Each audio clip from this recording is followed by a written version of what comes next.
O casamento era uma armadilha. O marido, o algoz, o trono, a única paixão real. Maria Tudor, a rainha católica da Inglaterra, sabia que sua união com Filipe II da Espanha era mais do que um simples matrimônio. Era uma aliança perigosa, um jogo de xadrez político, onde cada movimento poderia custar-lhe a coroa. Ela, fervorosa em sua fé.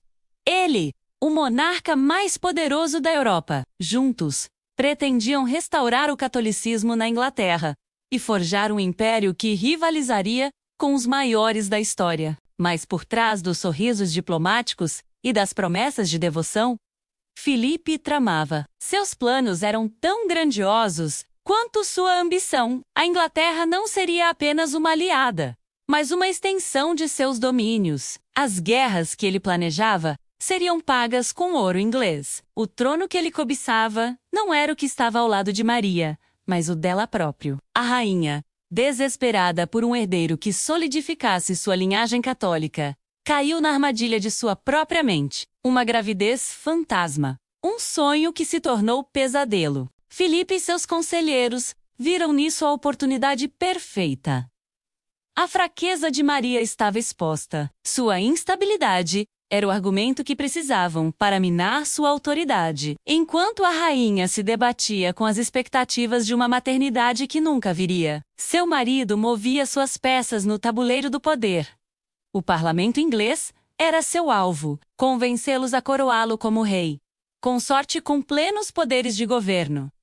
Não era apenas um desejo, era uma necessidade. Maria seria uma rainha apenas no nome, uma marionete nas mãos hábeis de Filipe. Mas a rainha não era tola. Seus olhos, antes nublados pelo amor e pela devoção, agora viam com clareza cristalina. Ela não ordenou sua prisão.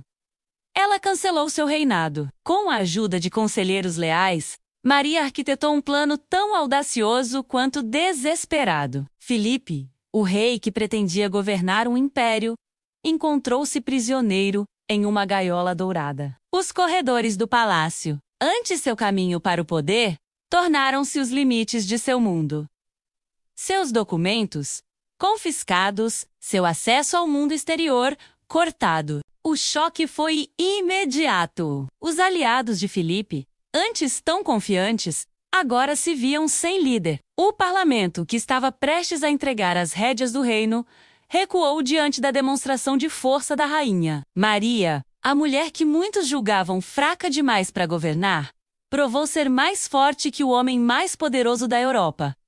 Mas cada vitória tem seu preço. As consequências da ação de Maria reverberaram por todo o reino e além. A Espanha, antes aliada, tornou-se uma ameaça distante, mas constante. Os protestantes, que viam em Filipe um inimigo maior que a rainha católica, encontraram nela uma improvável aliada. O legado de Maria, já manchado por perseguições religiosas, agora carregava o peso de ter aprisionado o próprio marido. A tensão no palácio era palpável. Cada passo ecoava nos corredores vazios, cada sussurro carregava o peso de segredos mortais. Maria sabia que sua jogada, embora necessária, era apenas o início de uma batalha ainda maior. Mas como uma rainha, em uma época dominada por homens, pôde deter o monarca mais temido da Europa. Aqui no Explorando Histórias, nós revelamos as estratégias secretas que mudaram o curso da história. E lembre-se de se inscrever no canal e ative o sininho para não perder os próximos vídeos. Voltemos à nossa história. Os dias que se seguiram foram um teste de vontades. Filipe, acostumado a comandar exércitos e nações, agora se via confinado a poucos cômodos. Sua fúria era visível, através das frestas das portas trancadas.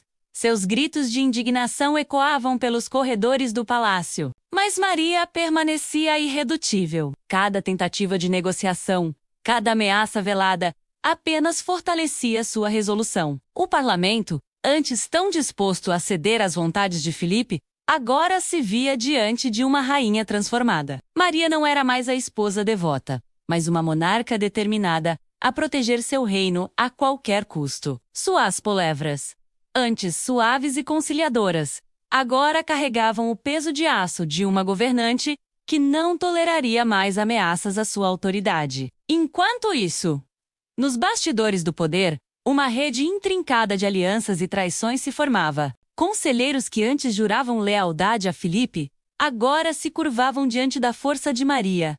Nobres que hesitavam em apoiar uma rainha católica, agora viam nela um baluarte contra a influência espanhola. A corte, sempre um ninho de víboras, tornou-se um campo de batalha, onde cada palavra, cada olhar, poderia significar a diferença entre a vida e a morte. Maria sabia que sua vitória, embora significativa, era apenas temporária. A ameaça de uma invasão espanhola pairava sobre a Inglaterra como uma nuvem escura. Cada navio avistado, no horizonte, trazia consigo o medo de uma retaliação. A rainha passou noites em claro, planejando, calculando, preparando-se para todos os cenários possíveis. O povo, alheio aos dramas que se desenrolavam nos corredores do poder, sentia a mudança no ar. Rumores corriam pelas ruas de Londres, histórias fantásticas sobre a rainha que aprisionara o rei mais poderoso do mundo. Para alguns, Maria era uma heroína, uma defensora da soberania inglesa. Para outros, uma tirana que não hesitara em trair o próprio marido por poder. Enquanto isso,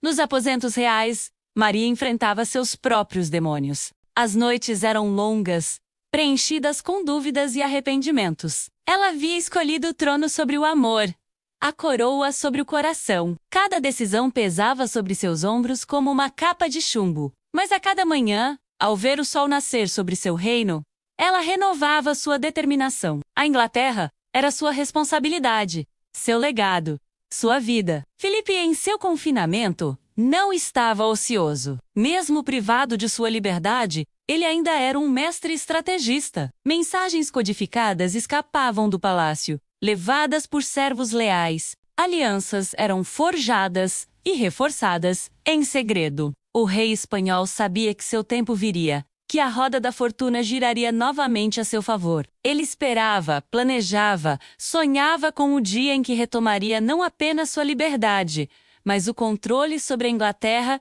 e sua rainha rebelde. A situação era insustentável. Uma bomba relógio prestes a explodir. Algo tinha que ceder. E Maria sabia disso. Ela convocou seus conselheiros mais próximos, aqueles em quem confiava com sua vida. Noites foram passadas em discussões acaloradas. Planos foram feitos e desfeitos. A solução, quando finalmente chegou, era tão ousada quanto arriscada. Maria decidiu que era hora de um confronto final. Ela convocaria o parlamento, não para ceder às demandas de Filipe, mas para reafirmar sua autoridade como rainha soberana da Inglaterra. O risco era imenso. Um passo em falso e ela poderia perder tudo. Mas a alternativa menos continuar neste impasse perigoso era igualmente inaceitável. O dia da reunião do parlamento chegou, carregado de tensão e expectativa. Maria se preparou como uma guerreira indo para a batalha. Cada joia em sua coroa, cada dobra em seu vestido real, era uma armadura contra as ameaças que a cercavam. Ela sabia que suas palavras, neste dia, moldaria não apenas seu reinado, mas o futuro da Inglaterra. Quando Maria entrou na Câmara do Parlamento, o silêncio que caiu foi ensurdecedor. Todos os olhos estavam fixos nela, alguns com admiração, outros com medo, muitos com uma mistura de ambos. A rainha subiu ao pódio, sua presença dominando o salão. E então, ela falou. Suas palavras eram fogo e gelo, uma mistura de paixão e cálculo frio. Ela não pediu. Ela exigiu. Não implorou, mas comandou. Maria expôs as maquinações de Filipe. Revelou seus planos para subjugar a Inglaterra. Ela pintou um quadro vívido de um futuro onde a Inglaterra seria nada mais que uma província espanhola, seus recursos drenados, sua independência perdida. E então, o golpe final, Maria anunciou sua decisão de manter Filipe afastado do poder, não como um ato de vingança pessoal, mas como um dever para com seu povo e seu reino. Ela desafiou qualquer um no parlamento a questionar sua autoridade, a ousar sugerir que ela não era capaz de governar sozinha. O silêncio que se seguiu foi quebrado por um aplauso solitário, que logo se transformou em uma ovação estrondosa. Maria havia vencido não apenas Filipe, mas as dúvidas e o ceticismo que a cercavam desde o início de seu reinado. Ela saiu da Câmara do Parlamento não apenas como rainha, mas como uma lenda viva. Nos dias que se seguiram, as consequências de sua ação se desenrolaram rapidamente. Filipe foi discretamente enviado de volta à Espanha, sua influência na corte inglesa completamente neutralizada. A ameaça de uma invasão espanhola, embora ainda presente, parecia ter diminuído diante da demonstração de força e unidade da Inglaterra. Maria Tudor salvou seu trono, mas condenou seu legado. Sua vitória sobre Filipe a tornou uma tirana para alguns e uma heroína para outros. Mas uma coisa é certa, ela provou que, no jogo do poder, até o amor mais ardente pode ser sacrificado em nome da coroa. A história de Maria Tudor, a rainha que prendeu o próprio marido, ecoaria através dos séculos. Uma história de amor, traição, poder e sacrifício. Uma lembrança eterna de que, no tabuleiro da política real, até mesmo os reis podem se tornar peões. Se você perdeu o nosso último vídeo sobre Catarina de Médici, a Rainha dos Venenos, o link está esperando por você nos cards. Até o próximo vídeo!